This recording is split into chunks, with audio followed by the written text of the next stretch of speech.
What's up? Tom here with the Twins system recap for Thursday, April 23rd. Learned some new names tonight. We'll get that in a moment, but Saints lost, Windsurge lost in extra innings. They'd taken the lead. They could not hold on. They were on the road, so took the lead in the top of the inning, gave it up in the bottom. Tough loss. Colonels also lost. The Mighty Mussels, though, came from behind to win. I believe they were down 7-2, and they ended up winning 12-7. Twins also lost 10-8. Ryan Jeffers had a big game-tying grand slam, but they could not finish that one off. Also, the Twins claimed Christian Roa, a right-hander from the Astros, a former second-round pick, and DFA'd Eric Wagaman. He had been really struggling with the Saints. Roa is going to be joining the Saints for now. But speaking of that, Twins lost plenty of opportunities in that bullpen if he pitches well. And Alan Roden is going to be shut down for about a month due to a shoulder injury. That's like best case scenario. We'll see what happens after that.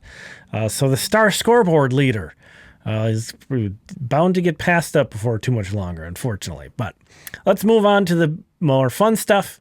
Third star of the day, Eduardo Tait, who I feel like is really turning it up of late for Cedar Rapids. 3-hit night with a home run, drove in 4. It would have been an especially nice game had the Colonels won, but he'll certainly take that. And again, he's off to a nice start. Eduardo Tait, his third homer of the year. He's hitting .278 with a .406 on-base percentage and a .537 slugging. That's a .943 OPS as a 19-year-old in the Midwest League. Impressive stuff. Speaking of 19-year-olds, this is a guy, we all know Eduardo Tait came over in a big high-profile trade. Ramiro Dominguez is a guy I admit I was not familiar with coming into tonight. He's playing for Fort Myers, a guy who just turned 19 last month and kind of taking advantage of some opportunities, not playing a ton. This was his 5th game for Fort Myers. 3 for 4 with a homer, a double, a stolen base, and all 3 of his hits had an exit velocity in excess of 100 miles per hour. This guy was from the 2024 international signing class out of Mexico, signed for just $10,000. So one of their lowest signings of that class. Not a very big guy, and Mexico's not scouted as heavily as like the Dominican Republic or Venezuela. So kind of went under the radar, and last season he had a 128 WRC plus in the Florida Complex League. That's a 780 OPS. He's got a 1274 OPS so far, but it's only been a handful of games, 5 games. Primarily a second baseman, played third tonight, has also got some looks at shortstop and left field. So certainly Ramiro Dominguez, a name to get on your radar. We'll see if he can keep this up or how many opportunities he's going to get.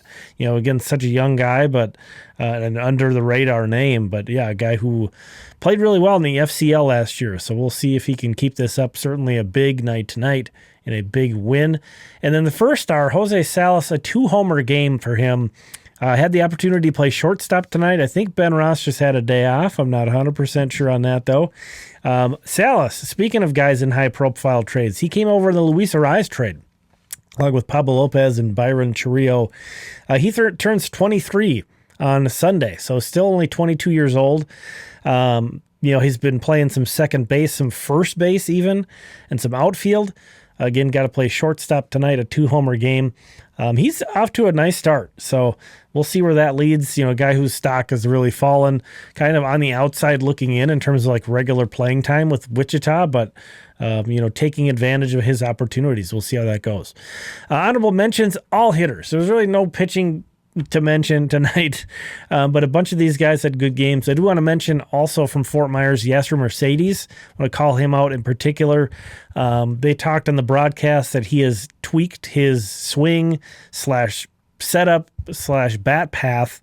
So maybe that's something to reassess him. Unlike Dominguez, Mercedes was a very big, high-profile international signing for the Twins, and it hasn't been great.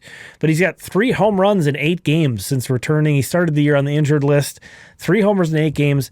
Last season, he was 36 for 39 in stolen base attempts, too. So this is a good athlete, now flashing some power. You see he hit a home run and tripled tonight. So big game for Yasser Mercedes.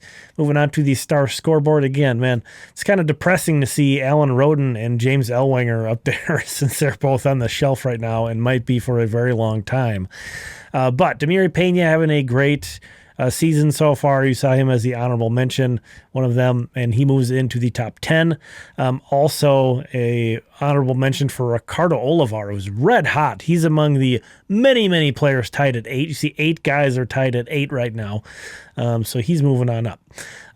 Moving on to some of the names you'd be looking out for, additional notes. Gabriel Gonzalez homered, but that was one of only 2 hits for the Saints today.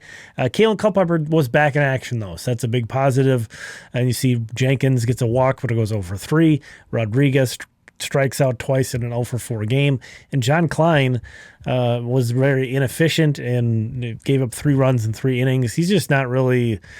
He's off to a poor start. You know, that's the cleanest way to put that.